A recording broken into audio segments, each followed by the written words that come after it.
The stupidest trade war in history, that is what we've been calling it from the start. And it's really living up to its name. Donald Trump's decision to levy tariffs against our closest allies and neighbors to the north and Canada is backfiring not just on him publicly, but privately in the homes of each and every one of his MAGA voters, who are seeing prices skyrocket. And the latest example of that, with the Premier of Ontario announcing that he'd be happily willing to shut off electricity to the United States from Canada, has Donald Trump throwing a tantrum. And we are going to get into it. But before we do, if I could quickly ask you to leave a like on this video, and if you haven't already, and you enjoy our channel, to hit that subscribe button. It goes a long way, and it really does mean a lot to me now. Before we can get into that Trump truth social tantrum, I want to hear from the man himself, Doug Ford, who's delivering a knockout blow to Trump. So you see the market tumbling, consumer confidence is down, and if he continues on with this, assembly plants in Michigan will shut down and around the country, whoever makes autos, and as well as businesses. They're going to hurt. And these pensions, when the market goes down, it's going to affect people's pensions.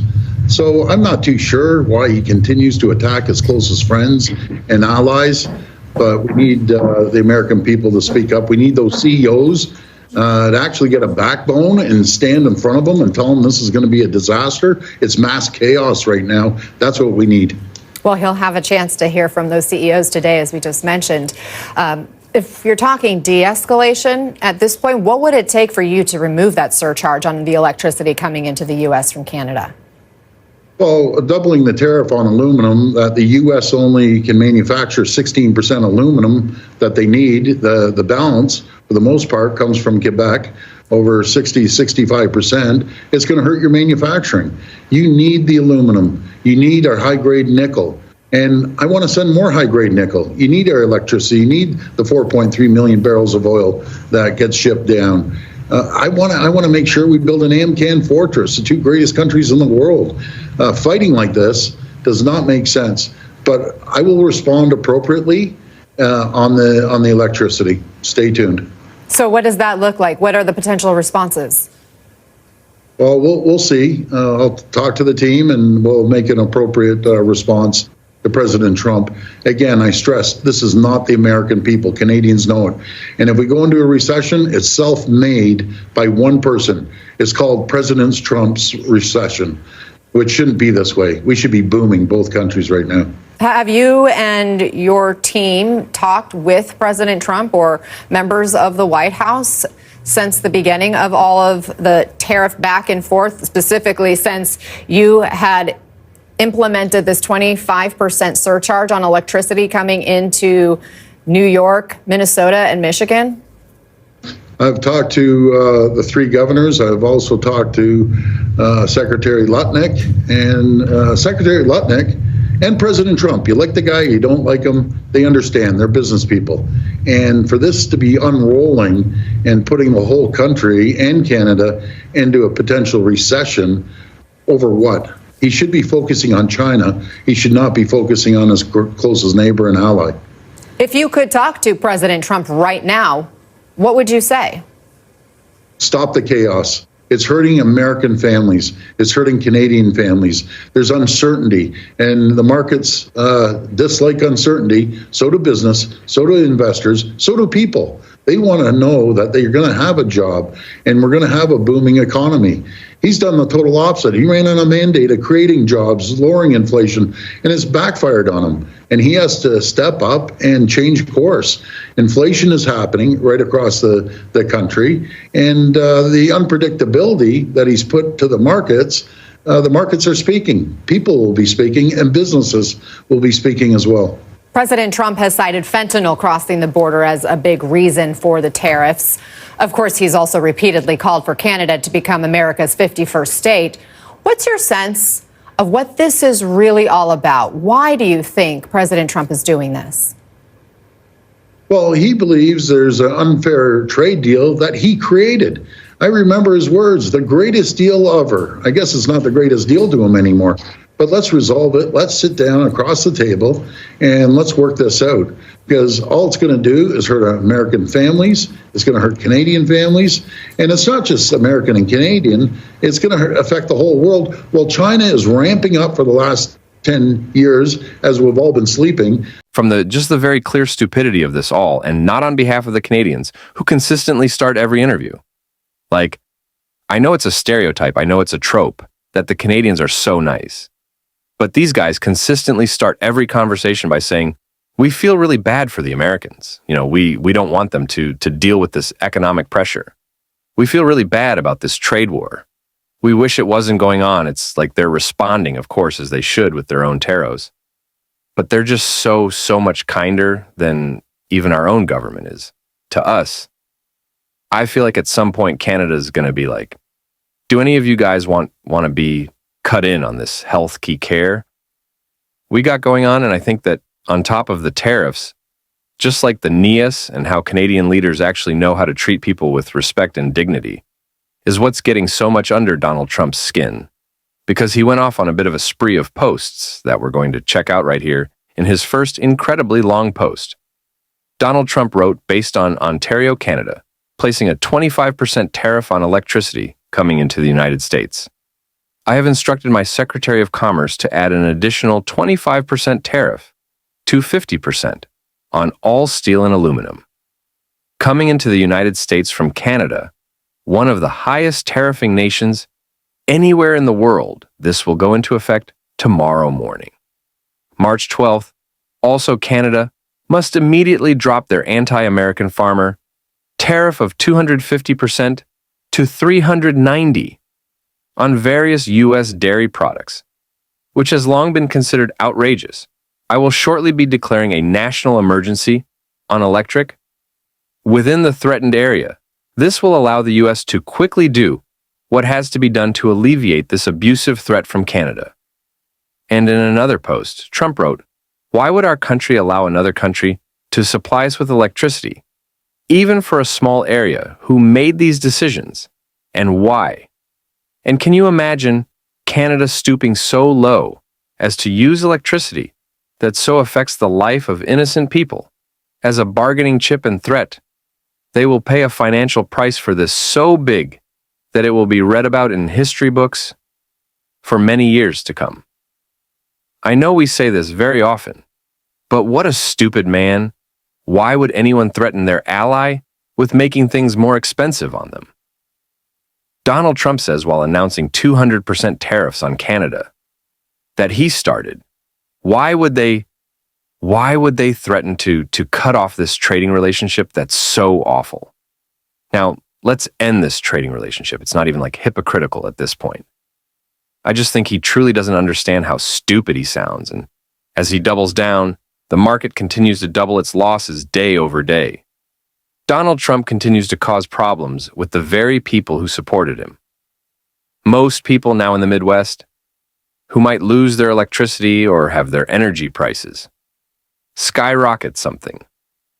Donald Trump said the opposite was going to happen, and something that we can really enjoy, because I don't love to laugh at MAGA voters who are dealing with price increases and having their day-to-day lives affected, but I'm happy to laugh at the billionaires losing tens of billions because Donald Trump's stock market is falling apart.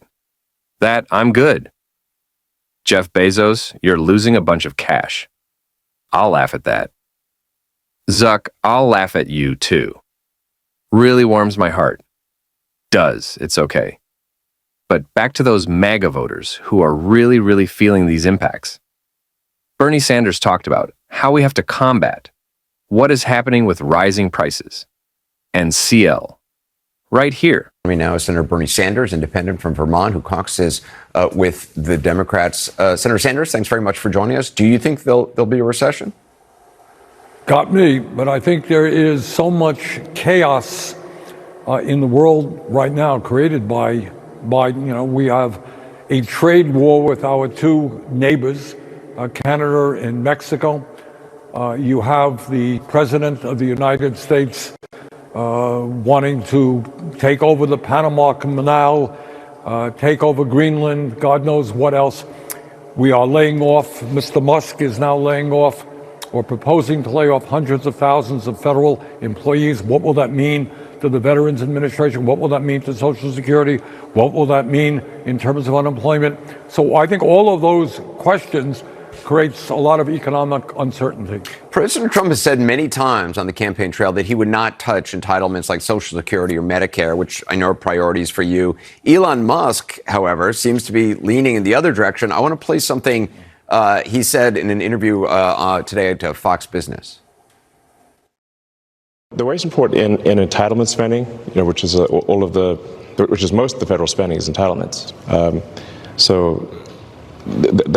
That's like the big one to eliminate, because that's the sort of $500 billion, maybe $600-700 billion a year. That is also a mechanism by which the Democrats attract and retain illegal immigrants by essentially paying them to come here, and then turning them into voters.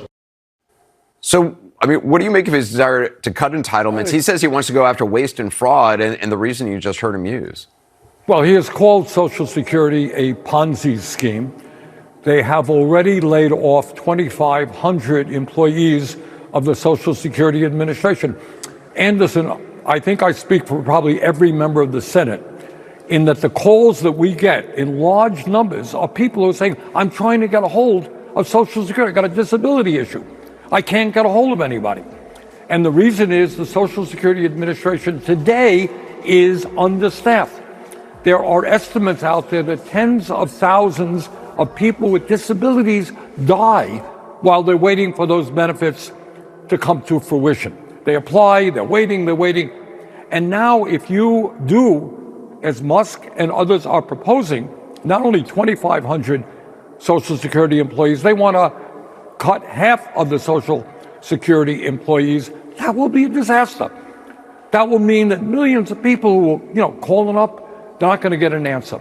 So if you ask me, I think this is a prelude not only to cutting benefits, but to privatizing Social Security itself. I think that's in the back of their mind. If you make the system dysfunctional, why would anybody want to support it? And that's consistent with what Trump said in his State of the Union address. Oh, there are millions of people, thousands of people, 200 years old and 150 years old.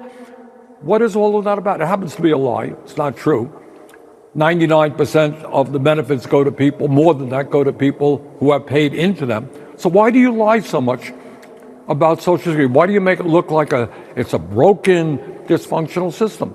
The reason is to get people to lose faith in the system, and then you can give it over to Wall Street. That's my view. Is there any way to get more transparency about what Elon Musk is doing? I mean, the only thing like the public sees besides his posts on X are this so-called wall of receipts.